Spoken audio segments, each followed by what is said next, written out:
நாம் இன்னைக்கு பார்க்குறது நன்னாரி சிரப்பு.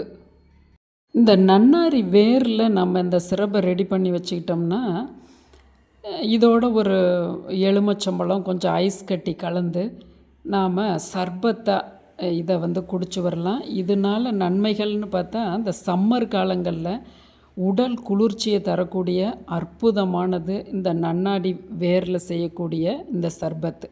இதுக்கான மூலத்தை பேஸை நம்ம ரெடி பண்ணி வச்சுக்கிட்டோம்னா, ஒரு 3 மாதம் வரையில், இந்த சம்மர் முடிகிற வரையில் நீங்கள் இதை வீட்டில் ஜூஸாக போட்டு குடிச்சிக்கலாம். இந்த நன்னாரி சர்பத் தமிழ்நாடு ஃபுல்லாகவே ஃபேமஸாக இருக்குது. இருந்தாலும் எங்களுக்கு ரொம்ப ஒரு பழங்காலத்துலேருந்து, ரொம்ப ஆதியிலேருந்து எங்களோட ஜென்ரேஷனுக்கு தெரியுது அப்படின்னா, திருச்சி டிஸ்ட்ரிக்கு, பழனி, திண்டுக்கல், மணப்பாறை, இந்த பக்கம் பார்த்திங்கன்னா துறையூர், புளியாஞ்சொலை, இந்த மாதிரி இடங்களுக்கு எங்களுக்கு வெப்பத்தை தணிக்கக்கூடிய அருமருந்து, இதை அமிர்தம்னே சொல்லலாம். இதே போல் பேஸ் மூலம் உங்களுக்கு கடைகளில் கிடைக்கிது.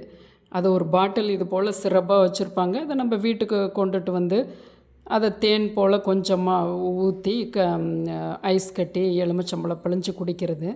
ஆனால் இப்போ நிறைய அது ஆர்த்தன்டிக்காக பரம்பரையாக செஞ்சிகிட்ருக்கவங்க கண்டிப்பாக இன்றைக்கி வரையிலும் செஞ்சு தந்துகிட்ருக்காங்க. அருமையான இது போல் சிரப்பு கிடைக்கிது.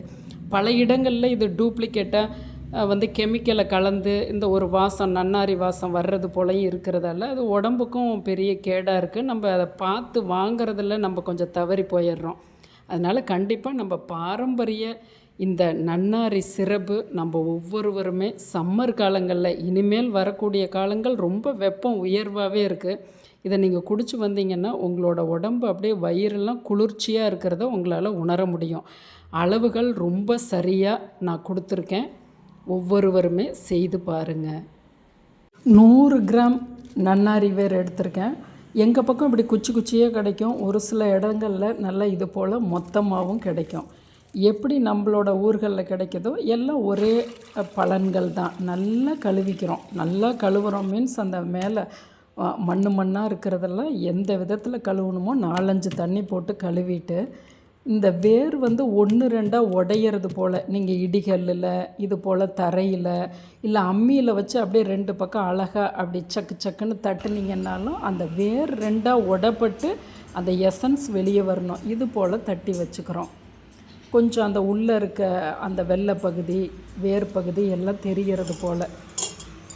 இப்போ இதில் 4 பங்கு 100 கிராம் நீங்கள் நன்னாரி வேர் வாங்கி உடச்சி வச்சுக்கிட்டிங்கன்னா, இந்த கால்படின்னு சொல்லக்கூடிய இந்த கப்பில் 4 கப் போட்டு 10 மணி நேரம் ஊற வச்சுட்டு இப்போ பார்க்குறோம்.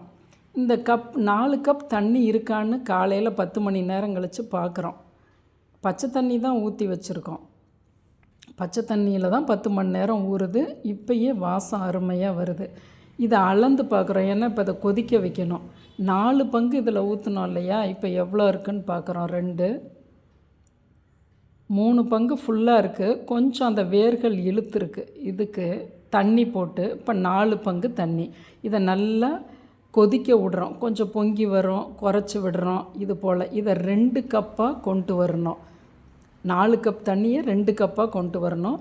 கொஞ்சம் முன்ன பின்ன இருந்தாலும் பரவாயில்ல. 2.5 கப்பு இருக்குது, 1.5 கப்பு இருக்குது, பரவாயில்ல. ஆனால் எசன்ஸை ஃபுல்லாக எடுக்கணும். ஒரு 20 நிமிஷம் ஆகுது. இதை நான் அளந்து பார்க்குறேன். ரொம்ப சரியாக 2 கப்பு இருக்குது. இது நம்ம 2.5 கப்பு இருந்தாலும் பரவாயில்ல. கொஞ்சம் முன்கூட்டியே எடுத்துட்டிங்கன்னாலும் பரவாயில்ல. கணக்காக 2 கப்பு இருக்குது. இதை ஓரமாக வச்சுருவோம். இதை ஒரு வெள்ளை துணி போட்டு துணியை நனைச்சிக்குங்க. இந்த தண்ணியை வடிகட்டிக்கிறோம். அந்த குச்சிகளை வடிகட்டும் போது, இரும்பு வடிகட்டியில் வடிகட்டும் போது தான் குச்சிகள் ஈஸியாக நின்றோம். அந்த சிரப்பை இப்படி வெள்ளை துணியில் வடிகட்டும் போது புளியெல்லாம் விட வேண்டாம். அப்படி சொட்டு சொட்டாக அப்படி பண்ணுறது போல். இதில் கொஞ்சம் கூட துகள்கள் சேராது. 1 கப் 2 கப் இருந்தது இல்லையா தண்ணி? 1 கப் தண்ணிக்கு 2 கப் சர்க்கரை. அப்போ 2 கப் தண்ணிக்கு 4 கப்பு சர்க்கரை. எந்த டம்ளரில், கப்பில் நீங்கள் எதில் அந்த தண்ணியை அளக்குறீங்களோ அதை விட 2 மடங்கு சர்க்கரைங்கிறது ரொம்ப சரியாக இருக்கும். இப்போ உங்களுக்கு 1.5 கப்பு தான் இருக்குது அப்படின்னா 3 கப் சர்க்கரை அப்படிங்கிறது போல்.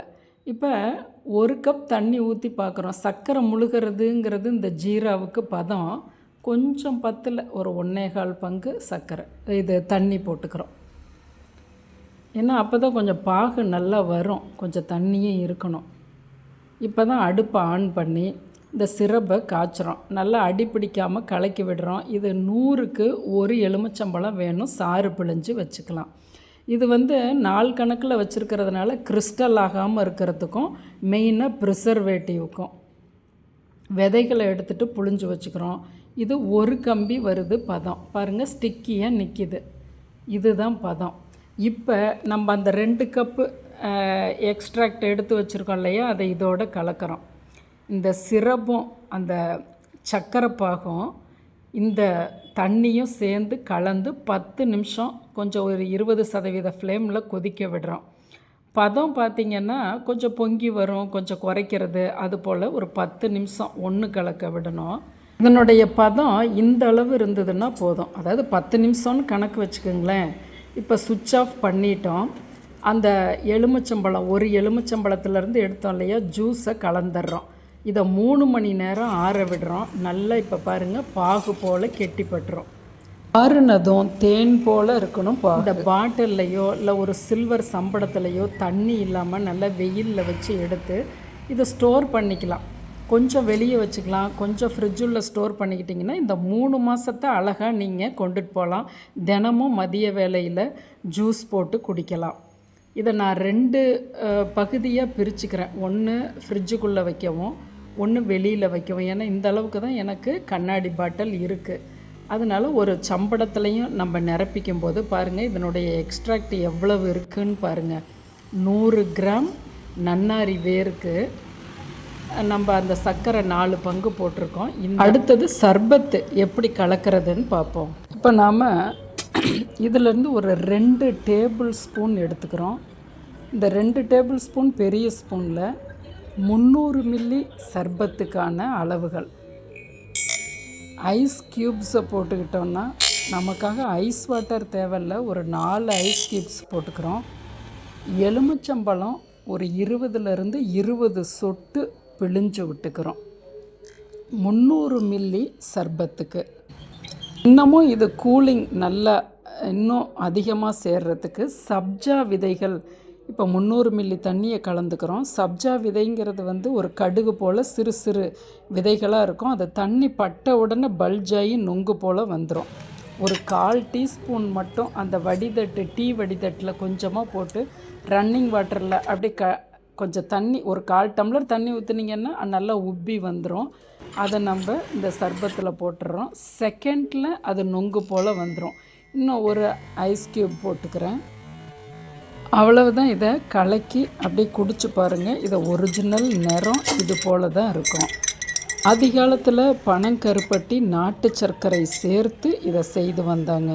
ஆனாலும் சர்க்கரை சேர்க்கும் பொழுது தான் சுவை மிக அட்டகாசமாக இருக்கும்.